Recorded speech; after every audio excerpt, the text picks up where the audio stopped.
Donc le 10 mai, la semaine prochaine, je vais recevoir une greffe de rein pour me permettre, d'avoir une vie, normale parce que moi, mes reins, moi, ne fonctionnent pas. Moi, oui, je suis Dominique, le papa de Ninon. Et donc, bon, c'est moi qui vais certes donner un rein, mais je veux dire, pardon, pardon. C'est avant tout quelque chose de familial, quoi. Ce que je veux dire, c'est que, bien sûr, ça, nous avons vécu ça comme un accident assez violent, puisque c'est entré dans notre vie comme ça. Bah, si Marie n'avait pas été là au départ, pour soutenir toute la famille, les choses auraient été bien différentes. Voilà. Donc après, d'un point de vue compatibilité et problème de santé, c'est moi qui étais le mieux placé. Donc bien sûr, c'est moi qui le fais. Mais bien sûr, si on n'avait pas eu cette structure familiale quand même assez soudée, avec des liens assez forts, je pense que ça aurait été très différent. Et donc on vit ça un peu comme une aventure. En octobre, 2021, j'ai commencé à avoir, des difficultés respiratoires, des douleurs dans la poitrine. Donc mon médecin traitant a remarqué que j'avais de l'hypertension, ça a suivi une prise de sang où on a remarqué effectivement une fonction rénale, extrêmement dégradée, qui a abouti à mon diagnostic, de maladie rénale chronique. Vous me voyez, vous pensez pas que, sans traitement, il me reste que quelques mois à vivre, en fait.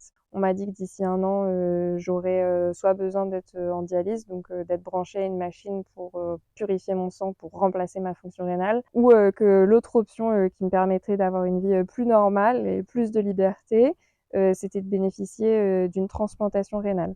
Et donc j'ai eu la chance, d'avoir plusieurs membres de ma famille qui se sont portés volontaires et donc la première chose à faire, c'est des tests de compatibilité. Donc ça évalue si votre système immunitaire est compatible avec le système immunitaire de la personne qui a besoin de recevoir un rein. Il faut un minimum de compatibilité pour être sûr que le système immunitaire du receveur ne va pas attaquer ce nouveau rein, trop agressivement. Faut que j'apprenne un petit peu comme, toute personne qui va passer sur la table d'opération pendant plusieurs heures. La transplantation va me repermettre de retrouver une liberté et la possibilité de faire des projets, à moyen et long terme.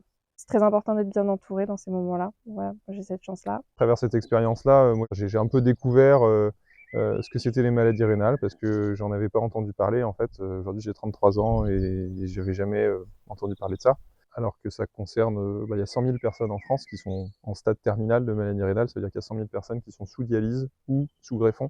Et puis ça m'a sensibilisé aussi aux dons d'organes vivants, aux dons d'organes morts. Et donc j'ai voulu là, lancer une action, lancer une collecte pour soutenir une association qui s'appelle Rénalou, qui accompagne les malades chroniques rénaux, qui fait de l'information, de la sensibilisation sur les maladies rénales, qui porte la voix aussi de ces malades. Il y a un petit site internet du coup que papa a créé pour expliquer l'histoire de Ninon, ce qui lui est arrivé, et sur lequel on veut donner des nouvelles de ce qui va se passer pour Ninon, de comment ça va évoluer dans les prochaines semaines, dans les prochains mois, qui s'appelle lesoleildeninon.eu.